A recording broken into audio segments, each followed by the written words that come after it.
Every human being, no matter how calm, confident, or composed they appear, carries a storm within. A storm of thoughts that never sleep. A storm of doubts that whisper when the world goes quiet. A storm of fears, regrets, and unfinished conversations that never make it past the mind. You can be surrounded by people, smiling, working, laughing, doing everything right, and still feel like you're barely holding yourself together inside. And listen closely. That doesn't mean you're weak. It means you were never taught how to protect your mind. We were taught how to chase goals, how to work harder, how to survive pressure, how to keep moving no matter how exhausted we feel. But no one taught us how to be still. No one taught us how to let go. No one taught us how to think clearly when everything around us feels loud, urgent, and demanding. So we react, we overthink, we carry mental weight we were never meant to hold. But what if the clarity you're searching for isn't something you find out there? What if it's something you uncover within? What if peace isn't the absence of problems, but the presence of perspective? The Stoics believed something radical. They believed that true power doesn't come from controlling the world, it comes from mastering yourself, especially the mind. Because thoughts, when left unchecked, don't stay harmless. They become chains. But when understood, they become tools. And today, that's exactly what we're going to do. We're going to clear the clutter, quiet the noise, and help you focus, not just on what matters, but on what frees you. Because the mind you cultivate becomes the life you live. Most people walk through life believing every thought they have is true. If it appears in the mind, it must mean something important, something real. But here's the truth no one tells you. Your mind is not a courtroom, and your thoughts are not evidence. They're noise, fragments, echoes of your past, your fears, your conditioning. They sound like you because they've been with you so long. They use your voice because they learned your patterns. But just because a thought speaks in your language doesn't mean it speaks your truth. You are not the thought. You are the one listening.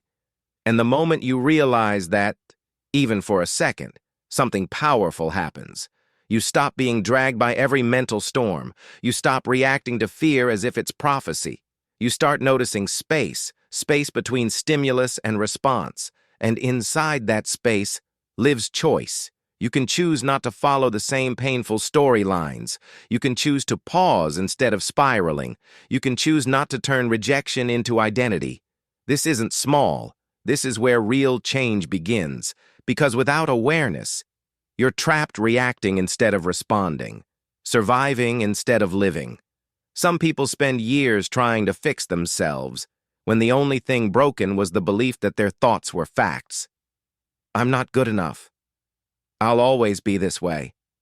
No one really cares. These are not truths. They're rehearsed sentences. Thoughts repeated so often they started feeling permanent. But feelings are not facts. And thoughts are not identities. You are not the anxiety that shows up in a crowd. You are not the memory that haunts you at night. You are not the fear that appears when you're about to grow. You are the one who notices them. And in that noticing, you gain distance, you gain breath, you gain power. Carl Jung said, "I am not what happened to me. I am what I choose to become." That single idea can change a life, because it reminds you that your past is not a prison, unless you keep living in it. The mind isn't something to control like a machine. It's something to observe, like a garden. Some weeds grow without permission.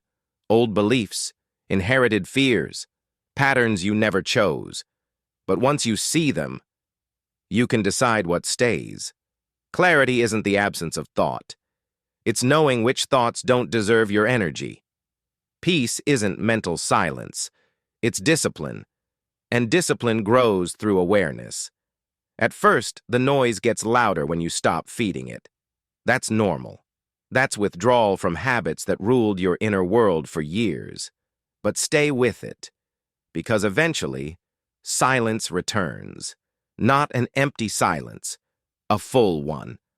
A silence filled with you. the version of you that remains when the storm passes. This doesn't happen overnight, but even one moment of awareness is a victory, a crack in the wall, a place where light enters. And the more often you create that space, the less you live on autopilot. You begin choosing consciously instead of reacting emotionally. And that shift changes everything. Some thoughts don't scream. They whisper. They sit quietly in the background, unnamed, unspoken, unresolved. You feel them in your chest before you understand them in your head. They surface when you're alone, when it's too quiet, when something small triggers something deep. These thoughts don't linger because they're powerful. They linger because they were never heard. Silence doesn't erase pain. It stores it. And stored pain shows up as tension, exhaustion, overreaction. Your body remembers what your mouth never said.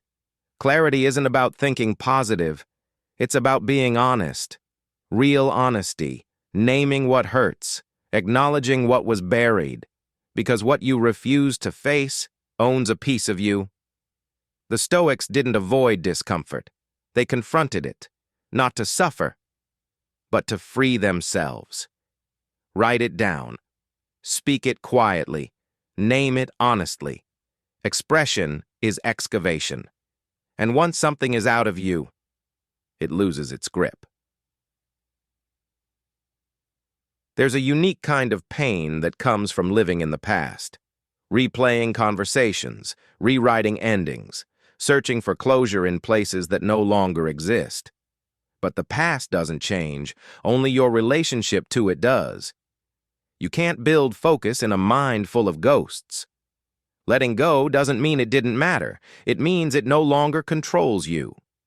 Forgiveness, especially of yourself, is discipline. It's saying, I did the best I could with what I knew then, and choosing to move forward. Because carrying resentment is letting someone live rent-free in your mind. Release isn't weakness, it's clarity.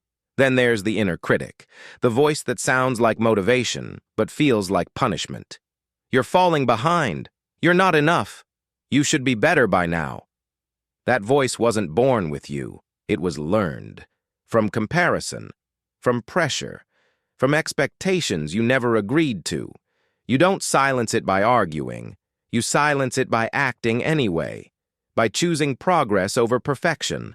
Every small step weakens its authority. You don't wait for confidence to begin. You begin, and confidence follows. Carl Jung said, the most terrifying thing is to accept oneself completely, because once you do, shame loses its leverage. Stillness is not silence on the outside. It's silence on the inside. You can sit in paradise and still feel restless. Peace is practiced, not discovered. Stillness is courage. Because when you stop running, everything rises. And instead of fleeing, you stay. You breathe. You listen. You understand. This is mastery, not control. Awareness. And awareness changes everything. Your attention builds your reality. What you focus on multiplies. Pain, gratitude, fear, meaning. The mind adapts to what you feed it. Shift your focus gently, and your inner world reshapes itself, not overnight, but inevitably. True self-respect isn't loud. It's calm. It's not reacting to chaos. It's walking away with integrity intact. You don't need to absorb every opinion. You don't need to win every argument. Some voices don't belong in the room where your identity is built. Protect your peace. That's strength. And finally, remember this. You are not your thoughts. You are not your past. You are not the voice that doubts you. You are the awareness beneath it all. And that awareness is unshakable. Clarity begins the moment you stop trying to control your mind and start understanding it, not by force, but by presence. And from that presence, a new life begins.